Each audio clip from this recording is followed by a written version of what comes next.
Ya, ini kita berbicara mengenai korban ya. Dalam salah satu putusan hakim disebutkan bahwa selain divonis seumur hidup penjara, ini juga membebankan restitusi untuk biaya restitusi dibebankan ke negara. Satu itu. Kemudian juga selanjutnya di vonis hakim ini disebutkan 9 anak yang lahir dari korban Heri Wirayan dirawat oleh Pemprov Jawa Barat. Kita akan membahas ini mengenai rehabilitasi para korban. Saya ingin ke Mas Yudi terlebih dahulu. Mas Yudi, bagaimana keluarga kemudian merespon bahwa nanti ke-9 bayi ini akan diambil alih oleh Pemprov untuk dipelihara? Ya, Pak. Untuk sampai ke sana kami belum ngobrol tentang bagaimana anak ini diurus oleh pemerintah provinsi atau oleh instansi yang lain, lembaga lain. Kami belum sampai ke sana karena keluarga korban masih belum berpikir ke sana. Untuk saat ini ya, lalu sebelumnya sih sempat terpikirkan bagaimana nih anak ini untuk masa depannya, bagaimana mulai dari kehidupannya, sekolahnya, pendidikannya. Saya bilang itu nanti negara lah. Negara harus hadir dalam situasi seperti ini. Jangankan ada putusan pengadilan yang memerintahkan untuk mengurus institusi pemerintah provinsi atau kementerian apa.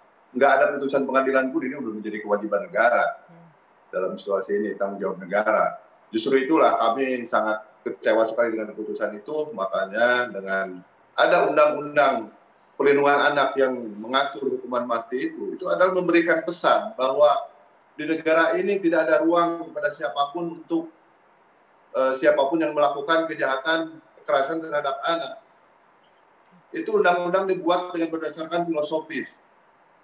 Jangan menyamakan filosofis kita yang ada di negeri kita ini dengan Eropa. Di Eropa itu cuma di pinggir jalan sudah bebas. Di kita ini sudah merupakan hal yang sangat keras orang menentang itu. Jangan membawa-bawa membandingkan. Budaya kita, budaya ketimuran sudah bagus. Pancasila, negara berketuhanan. Oke. Ya, sayang terputus kita dengan Mas Yudi ya. Saya ingin ke Bang Nasrullah. Ini salah satu hal yang juga harus diperhatikan adalah rehabilitasi korban. Bagaimana tanggung jawab negara dengan tidak hanya para korban nih, ada bayi-bayi juga yang dilahirkan dari kasus kekerasan kejahatan seksual ini. Ya, jadi gini, saya ingin mengatakan ini ada kewajiban hukum negara. Ketika saya bicara negara sekarang ini adalah saya rujuknya DPR, Bang Nasir Jamil ini. Karena apa? Saya termasuk anggota tim yang merumuskan PP, peraturan pemerintah pelaksana KUHAP, RUU KUHAP nanti kalau disahkan bahwa di situ ada kompensasi. Itu rancangan PP ya? Dan PP. Rancangan ya, dalam rancangan PP. Kalau KUHAP itu sudah disahkan. Nah, kalau KUHAP sudah disahkan oleh DPR, maka PP itu akan masuk karena di situ untuk rehabilitasi dan lain-lain, kemudian biaya kepada korban kita atur di sana. Nah, sampai sekarang ini saya tidak mengerti begitu sulitnya RUU KUHAP itu disahkan karena memang saya pahami satu hal. DPR itu adalah lembaga tempat memperjuangkan berbagai kepentingan.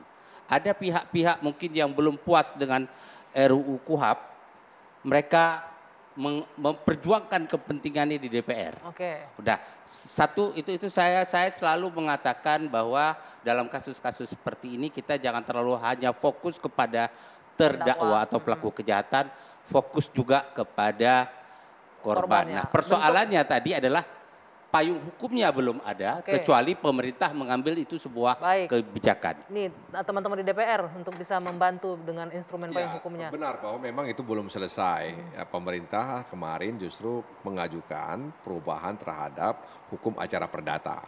Meskipun sebahagian memang menilai itu belum begitu mendesak dibandingkan menyelesaikan KUHP dan memperbaiki hukum acara pidana kita.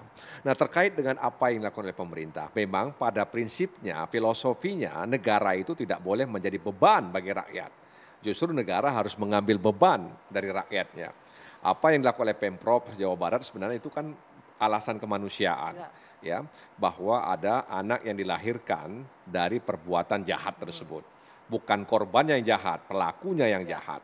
Nah, karena itu kemudian Pemprov kemudian mengambil ya, memelihara atau kemudian membiayai persalinan dan bayi-bayi yang dilahirkan itu. Nah, itu saya pikir alasan kemanusiaan tanpa aturan pun ya. Sebenarnya yang namanya penyelenggara pemerintah itu harus kemudian mengambil beban ini. Ya, nah karena itu saya memberikan apresiasi terkait dengan masalah itu. Tapi kan tidak cukup dengan soal itu. Bagaimana kemudian ke depan ya rehabilitasi terhadap korban, pemulihan hak-hak korban, ya terutama korban yang diperkosa ya oleh gurunya sendiri itu benar-benar bisa dipulihkan sehingga tidak trauma dan kemudian dia bisa menjaga anaknya dengan baik. Kita nggak bisa bayangkan kalau anaknya tumbuh berkembang, kemudian sang pelaku masih ada di dalam penjara, lalu apa kata orang? Baik, satu lagi juga mungkin ini waktunya juga sudah habis terbatas, mungkin jadi harus perhatian juga bagaimana selain pemulihan hak korban, bagaimana juga kita meminta agar masyarakat di lingkungan sekitar bisa menerima bahwa ini adalah korban, jangan blaming the victim, jangan menyalahkan korban lagi dengan kasus seperti ini, itu yang kita juga harapkan sehingga para korban bisa melanjutkan hidupnya walaupun tidak mudah untuk itu ya setelah kasus ini. Baik, untuk berbicara hukuman mati memang masih akan terus terjadi pro dan kontra karena ada hukuman mati ini adalah hal paling mendasar ya, ini melanggar hal yang paling dasar itu hak untuk hidup dari manusia. Namun di satu sisi ada juga rasa keadilan yang dituntut oleh para korban kejahatan seksual dalam konteks ini. Mudah-mudahan ini jadi pertimbangan untuk keputusan ke depannya. Saya Dwi Anggia, saya akhiri 2 sesi malam hari ini. Selamat malam, terima kasih Bapak-Bapak.